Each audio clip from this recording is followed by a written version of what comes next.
Hey guys, so hopefully this audio is pretty good. I don't have an external mic, this is just recorded off my phone. But I'm doing an on-the-water review of the Lost Creek kayak pedal drive from Sportsman's Warehouse. This is essentially a rebranded Riot Mako. And for what it is, it's a cheap pedal drive. I got mine for sale for $1,200, but I've seen the 10 foots as low as $1,000 and the 12 foots as low as $1,200. I kind of missed out on that $1,000 sale, but I got mine for $1,200. This is the 2023 model, so you can see this one for the rod holders. I don't like those rod holders. You really can't put a rod in there. Like, I have my rod right here in my Kayak Omega rod holder, and like, look at that. I wouldn't trust my rod in there.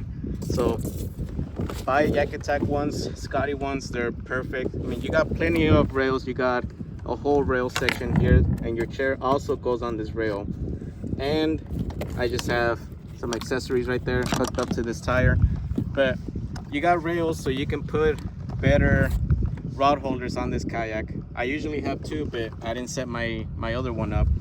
So I have one right now, and I just got my other rod laying down here, fishing with some stink bait, some anchovies. I'm currently fishing at Lake Mead.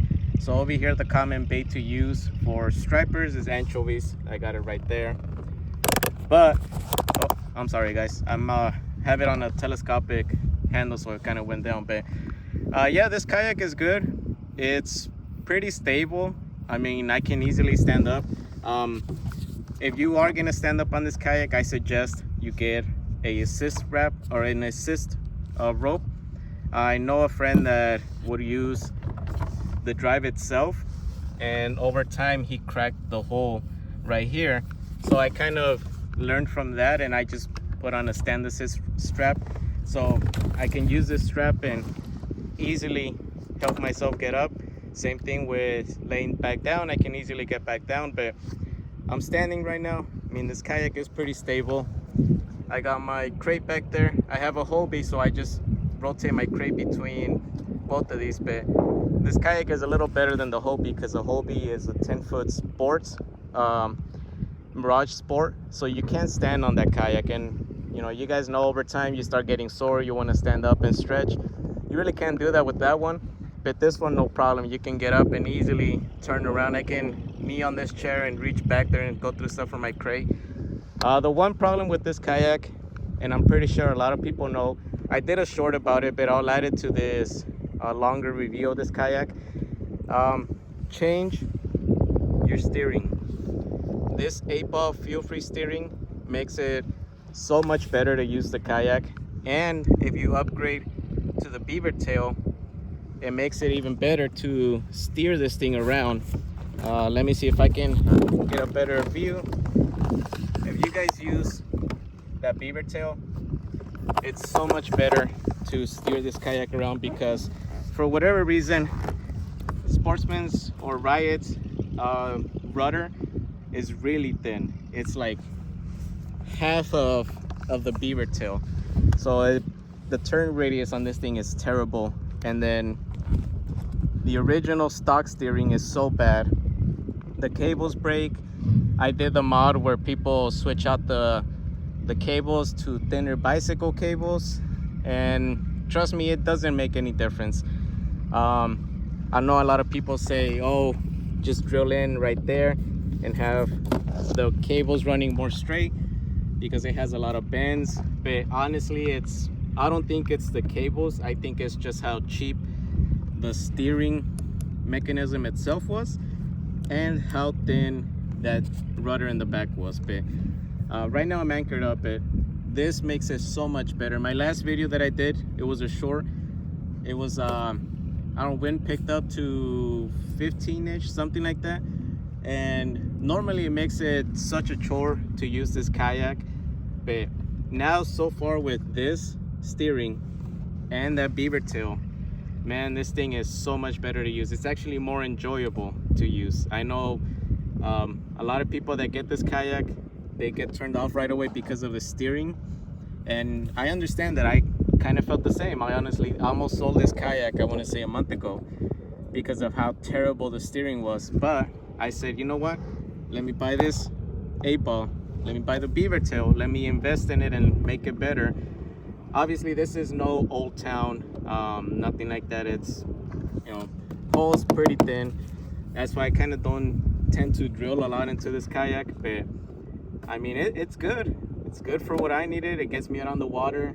Like I said, I have a Hobie, but the Mirage Sport is pretty tiny. It's under 9.5 feet, so it's very nimble, that's for sure. I mean, this is the paddle for my Hobie, but that kayak is very nimble. You can turn that thing on a dime, but you can't stand up.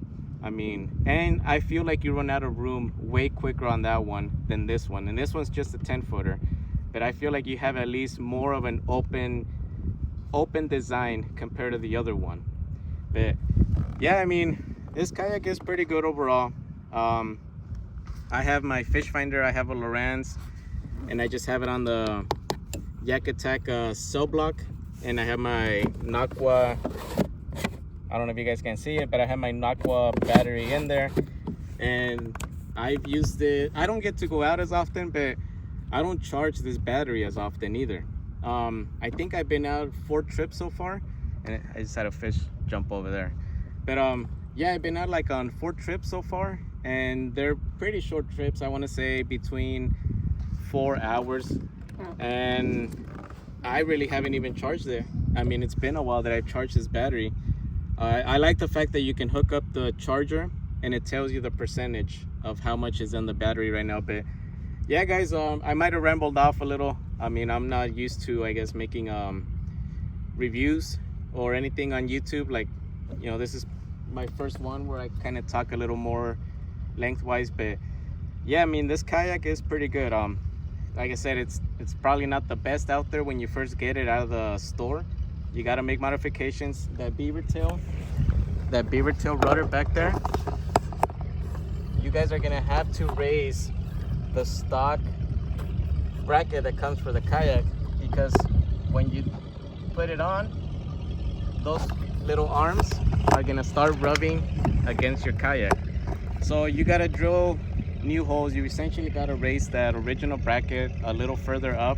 I think I did mine a few, like an inch, probably not even an inch, probably half an inch. I raised it up, and that allowed me to screw it back in and attach the beaver tail. So now when I turn, I don't catch anything, I don't hit anything, I don't hit the back of the kayak itself. And yeah, I mean, I guess I don't know what else I can talk about this kayak. Like I said, I got a Hobie H-Crate Junior, because I just switched between. I have Yak Attack cup holder. I got a bag. You can probably see it. I got a bag right there where I keep fishing license and stuff. Cutting board for cutting bait.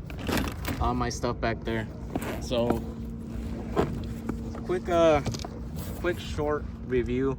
I do like that you get all these the scupper plugs with this kayak. I honestly don't even use them. I have them on the boat, but I don't really use them. I mean, this is obviously the best one to use when you're just pedaling out there to your spot before you can drop your pedal drive in. But yeah, I mean, if you guys have any questions, I'll try my best to answer it. You can leave a comment. And like I said, this is my first video where I kind of go in depth and talk a little longer, so hopefully it was a decent video, guys. Let me know, and I'll try to make more videos, I guess, as I go. I'm just recording off my phone, so just trying to enjoy it and have fun, you know. Everybody get out there and go fish. See you guys.